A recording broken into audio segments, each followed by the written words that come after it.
Past Chairman John Olson, as well as past Chairman Ralph Sevenour, have set the stage for the Chamber to take an active part in advancing issues important to our business community. We continue to work closely with our elected officials. I'm happy to state that both of our guests today have been very responsive to the Chamber, and I thank you both for that, as well as for being with us today. I would like to thank Tasso Nikolakopoulos and Kathy Anderson for organizing today's debate, as well as all the members of the Chamber who suggested questions for the candidates. I will now turn over the program to Tasso, who will introduce our honored guests, as well as moderate today's forum. Tasso. Thank you, Mr. Chairman. Welcome all. Good morning. At this time, I'd like to introduce Mayor Judy Kennedy and Councilor Tim Taylor.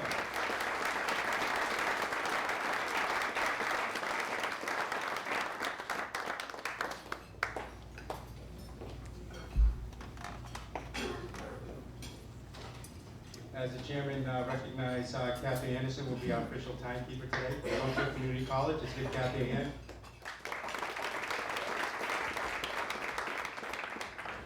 Welcome, candidates. Good morning. I'm sure this is your final debate. It's truly an honor having you this morning. Let's go over some of the rules.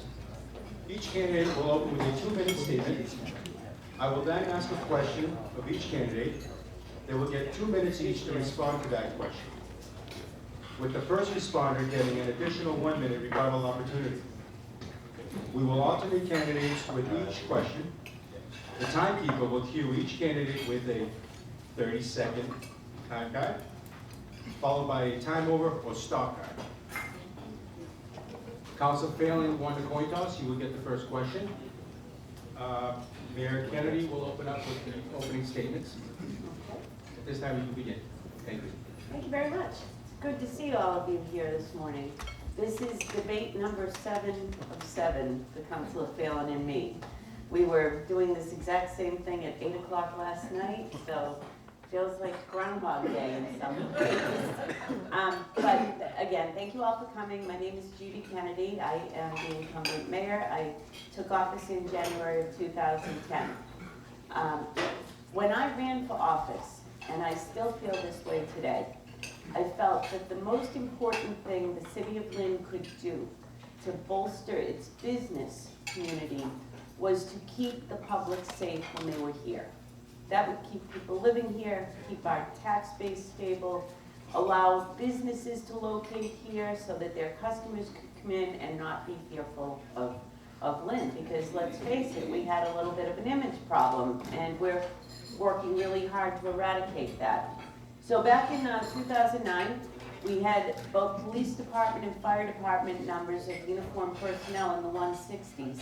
And today, those have been built up to about 190 apiece. We have restored beat cops in the summer downtown. We have bike patrols in every sector of the city. We have SROs, school resource officers, in all of our middle schools. We have Ladder 4 on Broadway open again. It had been closed back in 2008, and the city was running on 2 ladders, which was simply unacceptable. After that, I started a modest plan to build on the economic development. To me, the natural hub of that building was the Lynn Auditorium, and I saw that I'm actually almost out of time, so I'm looking forward to describing to you how I have continued to build up the economy of Lynn throughout this debate, and thank you very much. I'd like to thank the Chamber for inviting me and hosting today's debate. You know, economic development is one of the most challenging aspects that any city really has, and it's not something that any individual can do alone. It's about collaboration, relationship building, and not afraid to make decisions. You need to really be successful, you need to remove impediments. You have to establish sustainability so that what's already successful and in place, things stay here, so that we're not losing places like the Gulu Gulu Cafe or the Turbine Wine Bar that has come and gone over the past 4 years. It's like a fleeting glimpse of what could have been. What you have to do is you have to create incentives that separate and distinguish the city of Lynn from others, from other cities and municipalities, so that businesses want to come here. I don't mean to any disrespect to anybody in our business development team, but I'm tired of going to PowerPoint presentations that look great and really not seeing much happening. Today, I have a vision, I have a plan, and I'll get into details about my economic plan today, including the Invest Lynn project that will create real incentives to us to expand our commercial tax base, the value of improving our school system, and what that has as an impact on economic development, local business development, and disposable income. I'm not afraid to take risks, I'm not afraid to push the envelope, and I'm not afraid to do things that are politically incorrect if it means improving the city of Lynn. Thank you.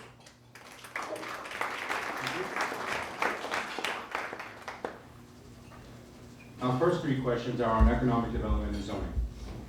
2 years ago, the Chamber, local businesses, and EDIC took the initiative to fund 2 economic development studies to obtain necessary data to aid city government to move forward for commercial growth and prosperity. These studies, along with others, over 20 years, all come to a conclusion that our current zoning ordinance, established in 1926, is out of date. Councilor Phelan, what is your plan for economic development, and how does it correlate to the findings of these developmental studies? Sure. I think the study that you're referring to is the Barry Bluestone project. And it was a good study because what it did is it identified the strengths of the city of Lynn and the weaknesses when it came to economic development. The strengths are the city has lower rent, they have more Class A office space available, which is more desirable, more Class B office space available, which is less desirable. For existing businesses, Barry Bluestone indicated that the permitting process and decisions for site plan review are actually good, but they're weak for actually new businesses coming into the city. What we've done, and I was one of the sponsors of, is we adopted 43D, I believe it is. It's a chapter in the state law that allows expediting permitting for properties on the Lynnway to expedite state permitting process and put an impetus on local permitting process. But we do have to continue to change. The Boston Street corridor right now is still zoned as light industrial. Right now, the Boston Street corridor, we have Johnny Food Master, which is vacant, the Blockbuster Video Building, which is vacant. It's going in the wrong direction. I sent letters to all three, to our community development, inspectional services, and EDIC person asking them their opinion. Last month, I finally got the last letter indicating they think that should be zoned back to general business. That's on the agenda for Tuesday night to do that. We've done certain things. Restaurants should be downtown. They should be able to go in by a right, which they're not able to do now. So we do have to bring our zoning up to speed. It's something I've been in favor of, willing to do as the mayor, and I think it's important to do. Thank you. Mayor Kennedy. Thank you. I sat in on many of those meetings with not only Professor Bluestone, but Salem State Study as well. Try saying that 3 times fast.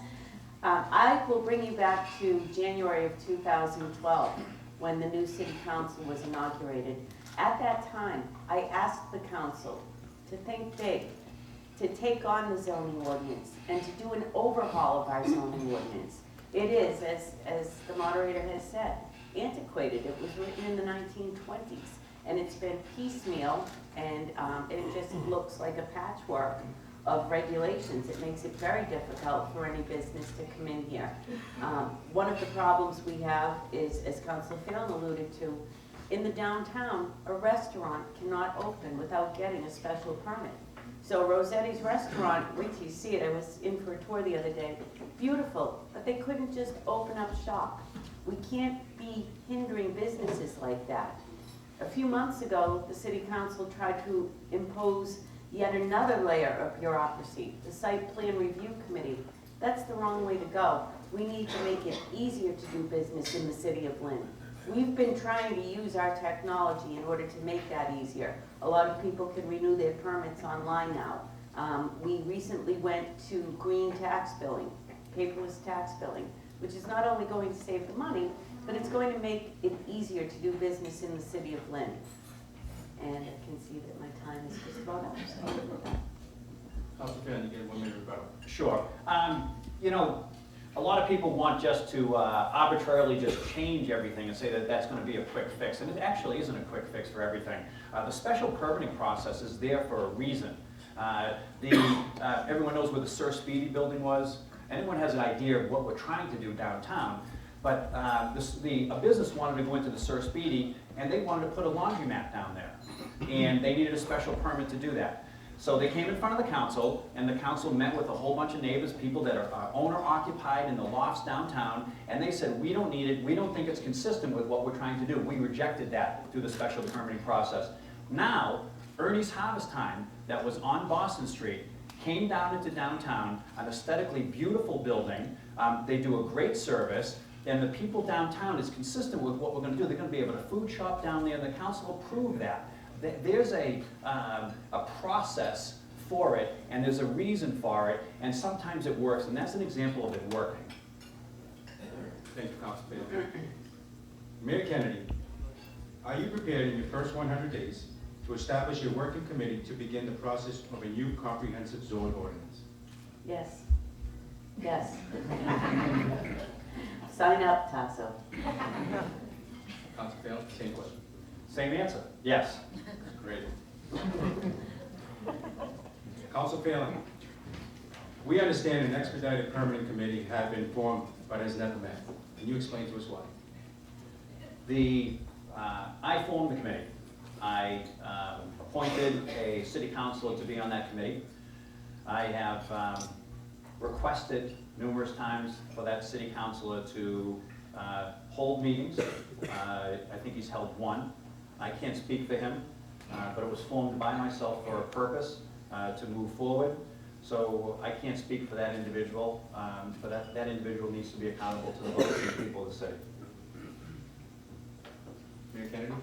Well, I think as city council president, you have the power to appoint and the power to remove individuals. And if that committee has been in existence for so long and has only met once and has not produced anything, it would be past time, I think, to replace the individual. Because, as I mentioned, January of 2012, I asked for this process to begin. It's not something that the mayor can begin. It's something that originates in the city council. It's an ordinance, and therefore the ordinance committee should be initiating this. And it hasn't happened yet. It's frustrating as the chief executive officer, and I'm sure it's frustrating to the business people out there, knowing that there are still too many hoops to jump through when you want to open a business, when you want to expand a business, when you want to move a business. And that's not helping the economy of the city of Lynn. Council Phelan, 1 minute rebuttal. Sure. Quickly, we're talking two separate things. We're talking zoning and permitting. Your question was on permitting. And what the permitting review process committee was intended to do was actually try to make it easier for businesses, in whatever they may be, to actually get permits, understand the permitting process, and seek input and approval. So it's very different from zoning. Okay, I'll give you 30 seconds if you'd like to answer that. Well, they do go hand in hand, however, with the commonality that it's in control of the council. And something as simple as not requiring a special permit for the restaurant. Now, I agree, special permits have a place. There should not be a laundromat next to City Hall in an area that's just starting to really come to life. But I can't understand in an area like downtown why somebody would have to go get a special permit and delay their opening just because they want to open a restaurant. That doesn't make sense to me. Next question. This is for Mayor Kennedy. There was a recent proposed ordinance for a site plan review, which generally speaking allows the public to have input on a project. This would have required that any commercial or multifamily development to be subjected to a site plan review. The LACC has publicly opposed this. What is your position on site plan review? I have publicly opposed that as well. And as I said, what we need to be doing is removing the impediments to business development, not creating another impediment to business development.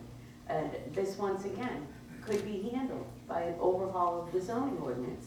If we to allow certain facades, if we to allow a certain size sign, this can all be done under the zoning ordinance and would not have to be subjected to the additional scrutiny of a site plan review.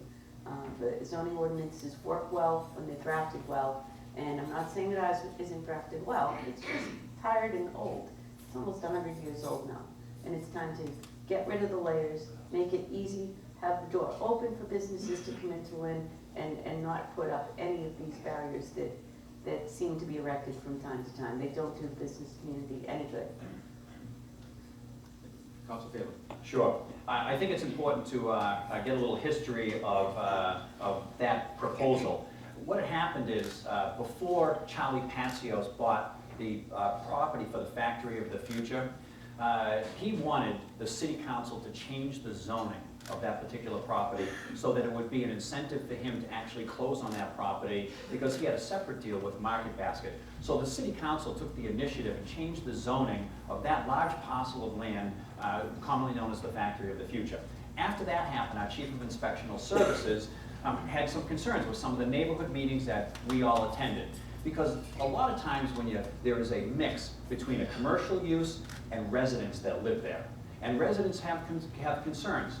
When are the trucks going to be delivering, they're going to be 3 or 4 in the morning? How are the dumpsters going to be removed? Those are valid neighborhood concerns. So Inspectional Services put together a potential, not an actual change in the permanent process of the zoning, about this, about what the process should be, and had a limit that things had to go through site plan review. That was proposed and presented.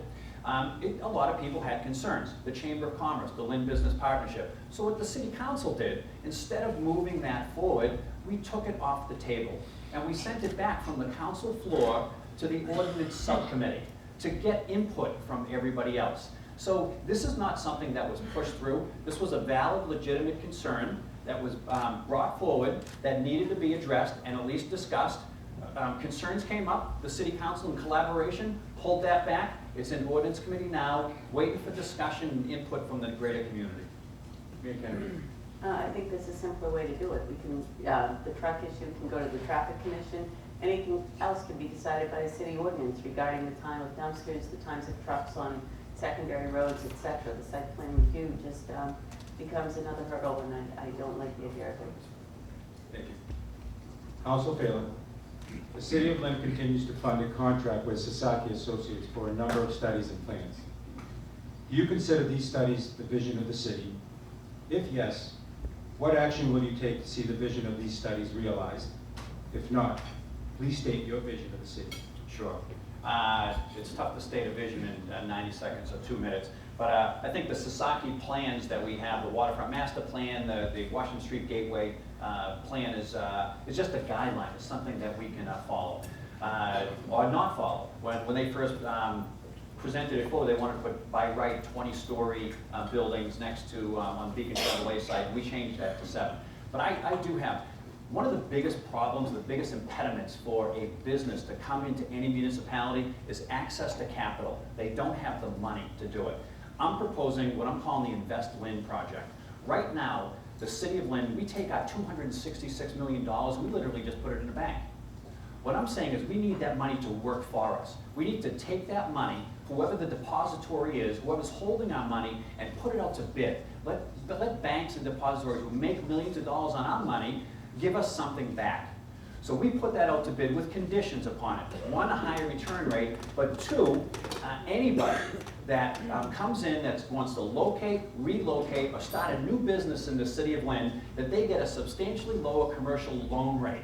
It is a real incentive that will actually attract businesses to the City of Lynn.